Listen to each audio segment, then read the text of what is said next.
விஜய் நடிகர் விஜய் உங்களுக்கு எல்லாம் தெரியும், அடுத்த முதலமைச்சருக்காக ஆக போகிறவங்கிறதெல்லாம் சொல்லிட்டு இருக்காங்க. அந்த மாதிரி ஜானர்லாம் எக்ஸ்போஸ் பண்ணுங்கள்.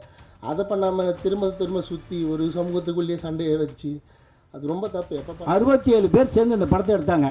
தொடர்ந்து விஜய் படம் 3 படம் ஓடல. அப்புறம் பார்த்து ஒரு மதத்தை ப்ரொமோட் பண்ணிங்கன்னா கரெக்டாக அந்த மதத்தை ப்ரொமோட் பண்ணுங்க.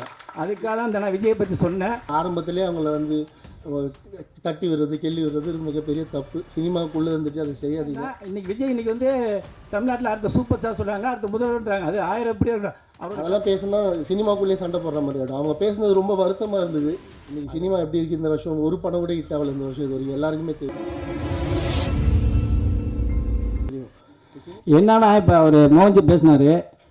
இதுக்கு முன்னே 3 பேருமே வந்து நம்பர் 1 பிடிச்சரு. என்னன்னு காரணம் கேட்டிங்கன்னா, ஸ்ரீ சபரி ஐயப்பன் படம் முதல் படம். இவங்களுக்கு வந்து மிகப்பெரிய அனுபவம் அந்த படம். ரூபன் உண்மையா இல்லையா ராஜா? 100% உண்மை. காரணம்னு கேட்டிங்கன்னா 67 பேர் சேர்ந்து இந்த படத்தை எடுத்தாங்க. ஸ்ரீ சபரி ஐயப்பன் அதில் 3 பேர் தான் ஜெயித்தாங்க. அதில் யாருன்னா ஒன்று ராஜா, ஒன்று ஆறுமுகம், ஒன்று Senthil. Number 1 producer sorry Karthik தான், ஆறுமுகம் சொல்லிட்டேன். 3 பேர் எடுத்து இவன் நிற்கிறாங்க. ஏதோனா ஒரு சின்ன எக்ஸாம்பிள் சொல்லிடுறேன். இந்த படம் வெற்றி எடுத்து காரணம்னா, இந்த படம் வந்து கில்லி படம் பார்த்துருக்கீங்களா, விஜய் படம். அந்தமாரி மியூசிக்கு அந்தமாரி நடிச்சிருக்காப்ல தம்பி விஜய் பிரசாத். நான் எதாவது சொல்லினா தான் நீ உங்களுக்கெல்லாம் புரியும், இல்லைன்னா வந்து நான் பேச வேஸ்ட் ஆயிரும். விஜய் நடிகர் விஜய் உங்களுக்கு எல்லாம் தெரியும், அடுத்த முதலமைச்சருக்காக ஆக போகிறவங்கிறதெல்லாம் சொல்லிகிட்டு இருக்காங்க. அவரு கூட ஃபஸ்ட்டு படம் நாளைய தீர்ப்பு. எதுக்கு இதை சொல்ல வரேன்னா, இவங்கெல்லாம் எப்படி நீ வந்திருக்காங்கிறத சொல்ல வரேன். நாளைய தீர்ப்பு ஒரு படம், அவரோட சொந்த படம். எஸ் சந்திரசேகர் தான் டைரக்டரு. அந்த படம் வந்து லைலா காலேஜில் ஷூட்டிங் நடக்குது. அதுக்கு முன்னே நாங்கள் சினிமாவுக்கு வந்துட்டோம் நடிக்கிறதுக்கு சான்ஸ் கேட்டு. அப்போ நான் சேத்துப்பட்டில் இருக்கேன். அப்போ லைலா ஷூட்டிங் எடுக்கும்போது நாங்கள் அப்படியே நடந்து சேத்துப்பட்டு நடந்து சான்ஸ் எடுத்து அப்படி போனோம் எஸ் சந்திரசேகர் பார்க்க. அங்கே போனால் மிமிகிரி தாமு இருக்கார்ல, நடிகர் தாமு, அவருக்கு வந்து 7 டேக்கு 8 டேக்கு வந்து சாட்டு வரல. இது நான் உண்மை. நீங்கள் எஸ் சந்திரசேகர் கேட்கலாம், இல்லை விஜய் இருக்காப்புல, இல்லை தாமு மிமிகிரி தாமு கேட்கலாம். அப்போ நாங்கள் போய் நின்று சான்ஸ் கேட்கலாம் போய் நிற்கும் போது நானும் என்னோடய தம்பி பையனை போய் நின்னோம். நிற்கும் போது பார்த்தா தாமு அப்படி கூப்பிட்டார், ராஜா கூப்பிட்ற மாரி.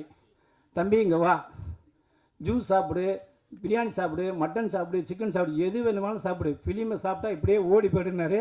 இது சத்தியம். இது யாரா மிமிகிரி தாமு கூப்பிட்றாரு. இல்லை சார் நான் ஒழுங்காக பண்ணுறேன் சார் அப்படின்னால மறுபடியும் 9 டேக். ஏன்னா இப்போ ஃபிலிம் தான், இன்றைக்கி 100 டேக் எடுத்தாலும் நீ எடுத்துகிட்டு இருக்கலாம். ஆனால் இல்லை ஒன்று என்ன பண்ண சொல்லி அந்த படத்தை பார்த்து நான் சான்ஸே கேட்கல. எப்படியே அவ்வளோ பெரிய மிமிகிரி தாமாலேயே சொல்ல முடியலன்னு சொல்லிட்டு சொன்னேன். அதேமாரி தான் அதுக்கப்புறம் பார்த்தீங்கன்னா தொடர்ந்து விஜய் படம் 3 படம் ஓடல. அப்புறம் பார்த்தாரு ரசிகன் ஒரு படம் எடுத்தார். அப்புறம் எதுவும் எடுத்துல. அதுக்கப்புறம் பூவே உனக்கான ஒரு படம். இது எதுக்கு நான் சொல்ல வரேன்னா, அந்த கஷ்டப்பட்டு வந்தது தான் அந்த பாயின்னு சொல்ல, வேறு தப்பாக நினச்சிக்க வேண்டாம். அப்போ ஏவிஎம்மில் பெரிய குடும்பம்னு ஒரு படம், பிரபு நடித்த படம். ஏன்னா நீங்கள் உங்களுக்குலாம் தெரியாதுன்னு சொல்ல வரேன். அப்போ விக்ரம் டைரக்டர் விக்ரம், ரவிக்குமார், எஸ் சந்திரசேகர், ஸ்ரீவித்யா எல்லாம் அப்படியே ஏவிஎம்குள்ளே வந்துட்டுருக்கோம். அப்போ நான் அப்படியே உள்ளே போகிறேன். அப்போ கூப்பிட்டு சொல்ல எஸ் விக்ரமை கூப்பிட்டு, என் பையனை நீங்கள் நடிக்க வச்சிருக்கீங்கன்னாரு. படம் பேருனா பூவே உனக்காக.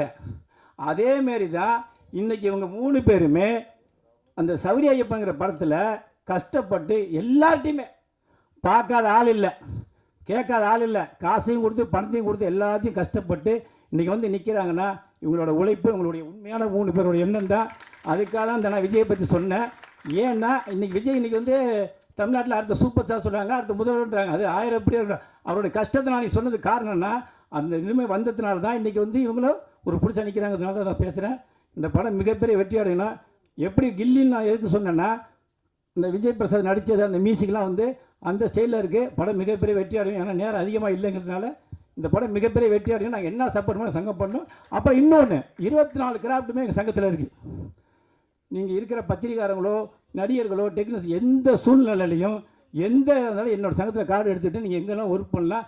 எந்த சூழ்நிலையும் பயப்பட வேண்டாம், எதை பற்றி யோசிக்க வேண்டாம். அனைவருக்குமே எல்லா சங்கத்துக்குள்ள கார்டு அத்தனை பிஆர்ஓலேருந்து சாதாரண டீ காப்பி கார்டு வரைக்கும் எங்கள் சங்கத்தில் இருக்குது. அதுக்கு நான் ஃபுல் இறங்கி சப்போர்ட் பண்ணுவேன். நன்றி, வணக்கம்.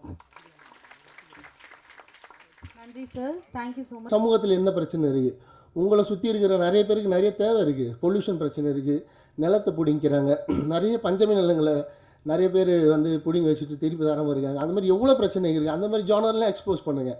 அதை பண்ணாமல் திரும்ப திரும்ப சுற்றி ஒரு சமூகத்துக்குள்ளேயே சண்டையை வச்சு அது ரொம்ப தப்பு. எப்போ பார்த்தாலும் புத்த மதம் தான் ப்ரமோட் பண்ணுறீங்க. ஆனால் படத்தில் வந்து ஹீரோட அம்மாவும் கிறிஸ்டியன்ஸாக தான் இருக்கிறாங்க. அது என்ன எனக்கே புரியல. அது ஒரு மதத்தை ப்ரமோட் பண்ணிங்கன்னா கரெக்டாக அந்த மதத்தை ப்ரமோட் பண்ணுங்கள்.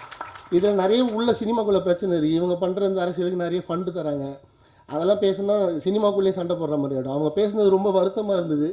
அதை வந்து ஒரு பதிவாக பண்ணிடுறேன். ஸோ இந்த மாதிரி புது படங்கள் கஷ்டப்பட்டு அவங்க ஒரு ஊர்லேருந்து ஒரு 10 பேர் சேர்ந்து காசு போட்டு படம் பண்ணி தெரிஞ்சோ தெரியாமல வந்து படம் பண்ணிடுறாங்க. அது விஷுவலாக பார்க்குறப்ப நிஜமாலே அந்த வைப் இருந்தது. அதை மக்கள் பார்க்கட்டும், விட்டுருங்க. அதை விட்டுட்டு அதுக்குள்ளே நீ ஐடியாலஜியை கண்டுபிடிச்சி கிராஃப்டை கண்டுபிடிச்சி ஆரம்பத்திலே அவங்கள வந்து தட்டி விடுறது கெள்ளி விடுறது மிகப்பெரிய தப்பு. சினிமாவுக்குள்ளே இருந்துட்டு அதை செய்யாதீங்க. இன்றைக்கி சினிமா எப்படி இருக்குது, இந்த வருஷம் ஒரு படம் கூட ஹிட் ஆகலை. இந்த வருஷம் இது வரைக்கும் எல்லாருக்குமே தெரியும். ஸோ சினிமா நல்லா இருக்கணும்னா சினிமாக்குள்ளே இருந்து எல்லா படத்தையும் சப்போர்ட் பண்ணுங்கள். ஐடியாலஜிக்கெல்லாம் படத்தை சப்போர்ட் பண்ணாமல் நான் சொன்ன ஜானரில் நீங்கள் படம் பண்ணுங்கள், நான் வந்து உங்கள் கூட நின்று ஸ்டேஜில் நின்று உங்கள் படத்தை வாழ்த்துறேன். ஸோ ஐடியாலஜிக்கலாக மட்டும் படம் பண்ணாமல் மக்களுக்கு என்ன தேவையோ அந்த மாதிரி படங்கள் பண்ணுங்கள். சொல்லணும்னு தோணுச்சு. நிறைய இதில் தப்பாக கூட இருக்கும். என்னை வந்து ஒரு சாருக்கு எதிராக திருப்பி கொண்டு போவாங்க இதை வச்சு. நான் அந்த மாதிரி ஆள்லாம் இல்லை. எனக்கு என்ன தோணுதோ நான் வந்து அதை ஸ்ட்ரெயிட்டாக பேசுவேன், கரெக்டாக பேசுவேன்னு நினைக்கிறேன். ஸோ எப்படியும் ஒரு நான் வரதான் போகுது என்னென்னமோ கமெண்ட்லாம். என்ன பண்ணாலும் எப்போ தேவையோ நான் வந்து இதெல்லாம் பேசுவேன். சினிமாலேயும் இதெல்லாம் பேசுவேன். ஸோ நான் இருக்கிற வரைக்கும் நீங்கள் உங்கள் இஷ்டத்துக்கெல்லாம் பேசிட்டுலாம் இருக்க முடியாது. இந்த படம் மிகப்பெரிய வெற்றியடைய என்னோடய மனமார்ந்த வாழ்த்துக்கள். தொடர்ந்து படம் பண்ணுங்கள். இதில் நடந்த தப்பெல்லாம் சரி பண்ணிவிட்டு அடுத்த படம் பெருசாக ஹிட் கொடுங்க. இந்த டீமுக்கு, மியூசிக் டைரக்டருக்கு, கேமராமேனுக்கு, டேரக்டருக்கு, ஆர்ட் டைரக்டருக்கு, ஒர்க் பண்ண அத்தனை அசிஸ்டன்ட் டைரக்டர்ஸ், அசிஸ்டன்ட் கேமராமேன், இந்த ப்ரொடியூசர்ஸ் எல்லாருக்கும் என்னுடைய மனமார்ந்த நன்றிகள், வாழ்த்துக்கள். தேங்க்யூ.